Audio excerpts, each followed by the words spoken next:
मैं आपके साथ अंजना और आप देख रहे हैं आरपीएस समाचार। आइए शुरुआत करते हैं आज की खास खबर से। अभी बात नहीं करेंगे सपा कांग्रेस, 5 राज्यों के चुनाव परिणाम के बाद ही होगा कोई फैसला। इंडिया में सीटों की साझेदारी पर अब आगे की बात 5 राज्यों के चुनाव के बाद होगी।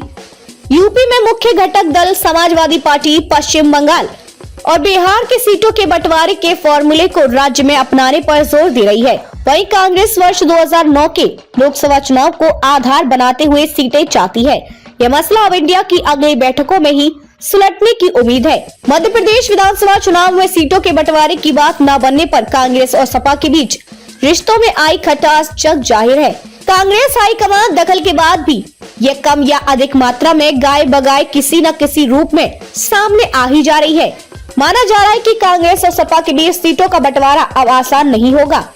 सपा अध्यक्ष अखिलेश यादव ने नवरात्रि में कुछ लोकसभा सीट घोषित किए जाने का ऐलान किया था, लेकिन पार्टी की ओर से कोई आधिकारिक सूची जारी नहीं की गई है।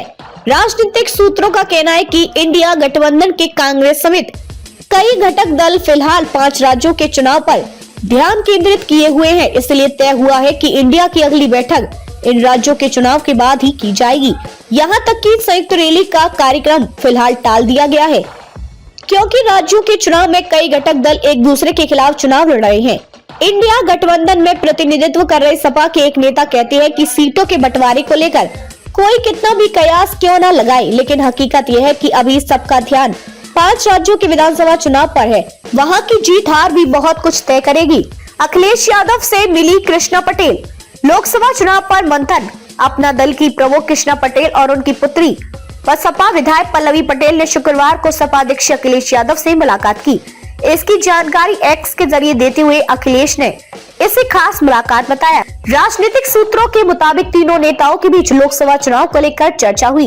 कृष्णा पटेल प्रतापगढ़ से लोकसभा चुनाव लड़ने की इच्छुक बताई जाती है, हालांकि इसकी आधिकारिक पुष्टि नहीं हो सकी। उधर एक अन्य एक्स में अखिलेश यादव ने ईरानी नागरिकों के साथ अपना फोटो साझा करते हुए कहा कि इंसानियत से बड़ा धर्म और मदद से बड़ी इबादत कोई और नहीं। जंग की हालात की वजह से ईरान से आकर हमारे देश में फंसे इन मेहमानों की देश वापसी में हम कुछ कर पा रहे हैं, ये हमारी खुशकिस्मती है।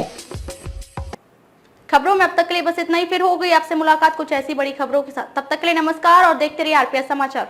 हमारे वीडियो को लाइक कर चैनल को सब्सक्राइब करना ना भूलें। इस वीडियो के बारे में आपकी क्या राय है, कमेंट सेक्शन में जरूर बताएं।